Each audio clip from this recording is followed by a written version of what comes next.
we miss sometimes. Go, we say, into all the world, baptizing them. But literally he said, go make disciples. Teach them to follow me. Teach them to be a part of me. That's what the followers of the rabbi did. They lived with him. They listened to what he taught. They taught what he taught. They said what he said. They literally, to the best of their ability, became who he was. They mirrored him to all of those people that they came in contact with. So do we really want to grow? Do we really want to make disciples? What's a disciple? We were told to be disciples. What's a disciple? A disciple is a pupil or of any teacher or of any school, but a true disciple was one who was not just a learner, he was not just a student, but he was a follower. One who took the time to apply the lessons that he was taught. How many of us sitting in high school and college courses that were required courses in order to get that diploma, and they're spouting off stuff that in the back of our mind we're thinking, I'll never use this again in my entire life. I'm not going to use this. But we have to know it at that moment in order to pass the test, in order to get the diploma, in order to go out and tell the world, I'm educated. But these followers, they absorbed everything that Jesus said. They absorbed it into their life, and it became a part of who they were, and they lived it out. They activated it. They applied it, and they made it work in their lives, just as Jesus did. Luke, when he was writing the book of Acts, in the introduction, he says to Theophilus, the one that he had written the letter to, he said, Theophilus, in the former letter that I wrote to you, I told you about the things that Jesus both began to do and to teach. Did you notice the order? To do and to teach. Jesus was very good at that. Jesus was very good at going out and doing and doing and doing, and then he would teach. He wasn't going to teach them something that he wasn't doing, that he wasn't being a part of. Jesus never asked us to sit on the sidelines and cheer on his cause. He didn't call us to be a fan. A lot of us are fans of Jesus. You know, if I were to ask, how many of you are fans of Jesus? We'd all say, oh, I'm a fan of Jesus. But it's as far as it goes. We're not just to be a fan. He wants us to be a follower. Jesus said a disciple is not above his teacher, but everyone who is fully trained will be like his teacher. And that's the whole point of being a disciple. We follow him, we imitate him, we teach what he taught, we act what he did, we become like him in the process. Be honest with yourself. I don't want to see any hands. You just be honest with yourself. Up to this point in time, would you consider yourself a follower of Jesus? Or would you consider yourself just a fan of Jesus? Because he didn't call you to be a fan. He called you to not just be a disciple, but to make a disciple. And you notice there's this circle there? Well, that's not there so it makes a cute slide. It's there because it has a purpose. We're a disciple and we make disciples, and we make those disciples disciples. They become disciples and they make disciples. And it's a continual process of making disciples. Now, how do you make a disciple? You know, you don't run down to Walmart and say, I want one of those disciple-making kits. You know, you throw it in and you add water and just, well, I've made one. It doesn't work that way. It is a process. And it takes time and it takes effort. Paul understood the process. You know, the process of evangelism is much simpler than we think. We sit down sometimes and we think, how are we going to evangelize the world? What are we going to do to evangelize the world? How are we going to reach out to all those people who are lost? Paul said, I have a thought. In 2 Timothy chapter 2 and verse 2, in talking to Timothy, he said, Timothy, take the things that I have taught you, you teach them to faithful men who in turn will be able to teach others also. What was he saying? He said, do this. Do this. Be a disciple, make a disciple. Take the things that I taught you, you teach it to someone else so that they in turn faithfully may be able to teach another person and teach another person and so on and so. How do you think we got here? How did we get to this point in time where the body of Christ is still thriving and alive on the face of this earth? How did we get here? It's because faithful people taught others to be faithful people. We have to continue that process.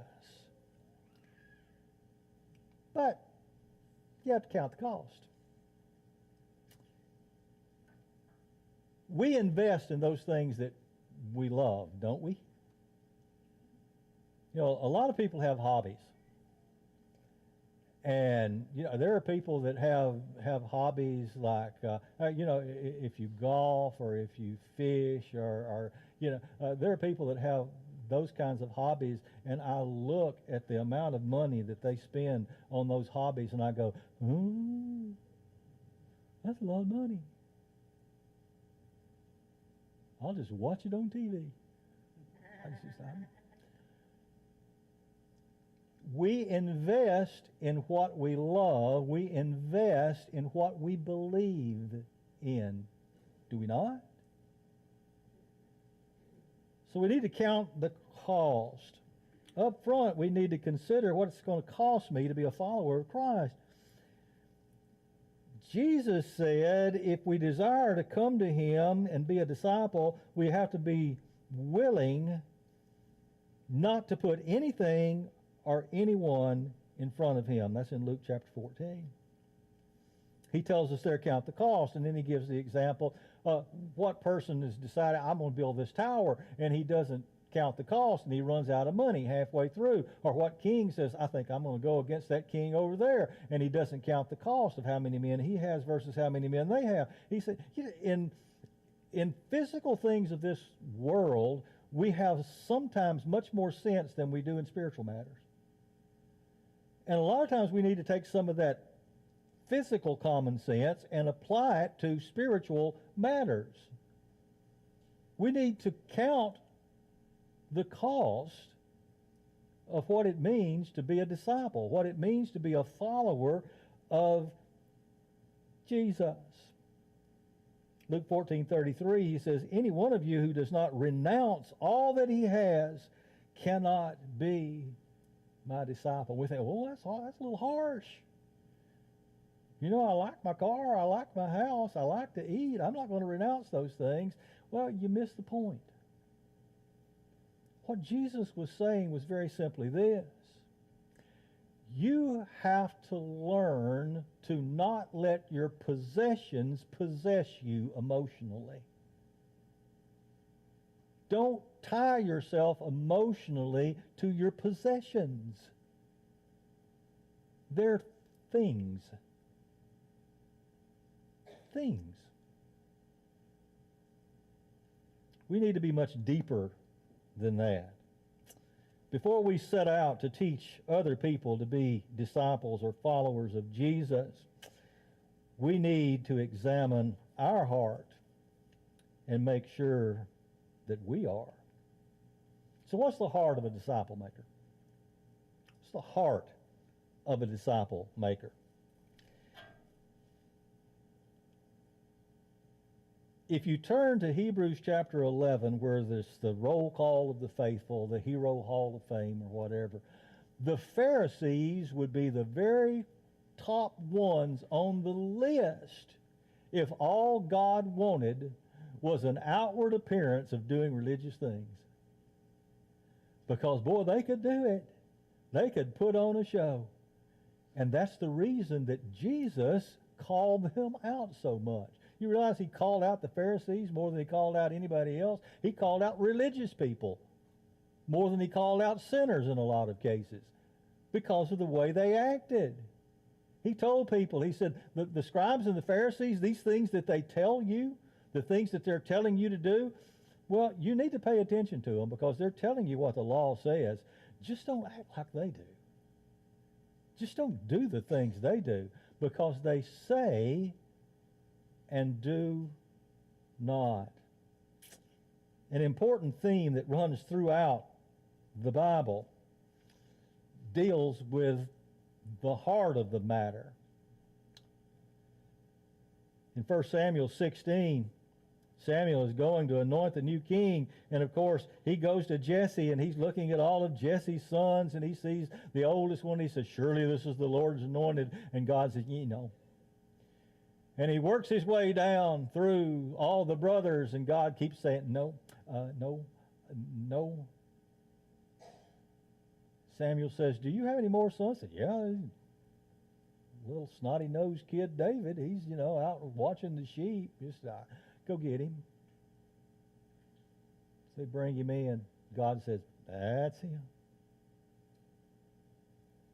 Remember what he told Samuel? The Lord does not look on men as man does, for the Lord looks on the heart. And David was that man whose heart was after God's heart. He wanted God's heart to be his heart. So take a moment. Examine your heart. In all honesty, do you have a heart for evangelism? Do you have a heart for making disciples? Love comes first. Paul said that in 1 Corinthians 13, where he gives the great description of what love is with the characteristics of love. But before he gives the characteristics, he says, let me tell you this. He said, if I were to gain all knowledge, if I were to gain all power, if I were to even offer up my body as a sacrifice, and yet I had not love, I would be as a sounding cymbal or a gong or a ringing bell. I'd just be this noise. Because it's all about love. Love that comes from the heart. How Jesus put it in John 13. He said, a new commandment I give to you, that you love one another. And I'm sure when he first said that, the disciples that he was talking to said, well, wait a minute. That's not a new commandment, because that commandment's in the Old Testament. But they didn't let him finish. A new commandment I give to you, that you love one another as I have loved you. There's the standard. There's the new part. You love people the way I loved you. How did he love you? He loved you to death. Gave himself for you. And he goes on to say, by this love that you have one for another, the world will know that you are my disciples. You are my followers. We want the people out there to know that we're disciples of Christ. Do we want the people out there to know that we're followers of Christ? Then we need to love one another. We need to love one another. I brought up this story over and over again. Kay will remember it. We were singing one time. We went to a little congregation up on top, mountaintop in Tennessee, and we got there, and there was cars all, and we thought, well, we're late. We made it late. So we get out, and we look in, and they're having Lord's Supper, and so Tommy and I say to each other, well, we're just going to have to apologize. And as we're walking back to the car, the minister who had invited us comes pulling up, and we said, well, we're not the only ones late. He's late too. And he said, no, you're not late. He said, years ago there was a rift between the members of this congregation. So there's two groups here, and they can't assemble together to worship God. So one group comes and uses the building early, and when they vacate the building, then the other group comes in and worships. And Tommy and I looked at each other and looked at him, and I'm sure our jaw was probably down to here, because it's like, really? And I bet you're setting the woods on fire in this neighborhood, drawing people into this congregation because they see how much you love one another. You want them out there? Come in here. And we need to love one another. It's the whole idea of disciples making disciples. The main reason that the unchurched give for not being in church, for not being a part of religion, the main reason they give is that those people are, and you could fill in the blank, hypocrites. They say all these nice things, but then when you look at them, they're acting totally different. They don't do and teach. They don't act the way a Christian should. We need to use our gifts to make His name known. We need to serve others with the gifts that God has given us. 1 Peter 4:10, Peter says, each of you should use whatever gift you have to serve other people as faithful stewards of God's cause. We need to use our gifts because they're different from other people's gifts. Romans 12:6 says, we have different gifts according to the grace that God has given to each one of us.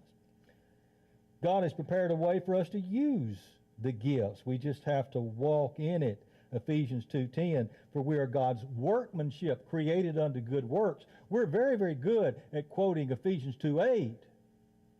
For by grace are you saved, not of works, lest any man should boast. You can't, works does not save, works don't save you. We have just blasted that over and over. That's one of our text-proof verses that we use. You know, we're going to prove this text with this. We're going to prove this by this.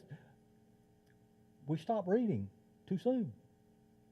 Because in verse 10 he says, for you are His workmanship, created unto good works. Do we work in order to be saved? No. You work, you serve, you use your gift because you have been saved. That's what Paul is saying. I'm not working to get there. I'm there by the grace of God, so that's why I'm serving others. We use what we have where we are to serve Jesus. Whatever you do, whether in word or deed, do all in the name of the Lord Jesus, giving thanks through Him to God, Colossians 3:17. And we use our gifts to let our light shine. Matthew 5:16. Let your light shine. You notice the way he phrased that? Let your light shine. He didn't say shine your light. Shining your light implies that you have the ability to turn it on, turn it off, turn it on, turn it off, and that's what a lot of people do. Letting your light shine carries with it an entirely different aspect, that His light in you is a part of who you are, and wherever you go, it emits from you. So you let that light shine. August 21. 201 people in this building. Is that the goal? 201 people on August 21st. If we look at that as a number, then we're looking at it in an entirely wrong way. Because each number represents a soul. And we ask ourselves the question, how do we get those people out there to come here? How do we get them here? What do we do? What kind of programs do we have? What do we set up? How do we get them here? Well, let me suggest something to you. We teach by example. We teach by who we are. We teach by what we are. Do you want those people out there to be here? Then why don't we go there? Why don't we go there first? We go where they are. Go where they are, show them who we are, invite them here. That's the whole concept. There's a group called Cain, and they have a song that's being played now called The Commission, and it's based on the Great Commission. And the verses say, see my hands and look at my feet. It's okay if it's hard to believe. I have faith you will do greater things. It's my time to go, but before I leave, go tell the world about me. I was dead, but now I live. I've got to go now for a little while, but goodbye is not the end. Don't forget the things that I taught you. I've conquered death, and I hold the keys. Where I go, you will go too someday, but there's much to do here before you leave. End of the journey, the end of the road, my spirit is with you wherever you go. You have a purpose and I have a plan. I'll make you this promise. I'll come back again. But until then, go tell the world about me. I was dead, but now I live. I got to go now for a little while, but goodbye is not the end. Do we believe that? Do we believe that when he gave that commission, that it wasn't just given to those men that were standing there, that it was given to us also? If you are a disciple, if you are a follower of Christ, then you need to be a disciple making disciples. And you need to be teaching by example. You need to be doing the things that Christ would have you to do in order to not fill this building with people. Not fill this building so we can say, look how many we had. Bring souls to this building. Precious souls to become followers, to become disciples. This morning, if you have a need, we can meet. If you never render obedience to the gospel of Christ, we can help with that. If you're a child of God, you have fallen away for whatever reason, we can pray with you. We can pray for you. If there's something going on in your life and it's something that you can handle in your seat in prayer to God, then I encourage you to do that. Whatever need you might have, we encourage you. Come while we stand and sing.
Take me to your door this day.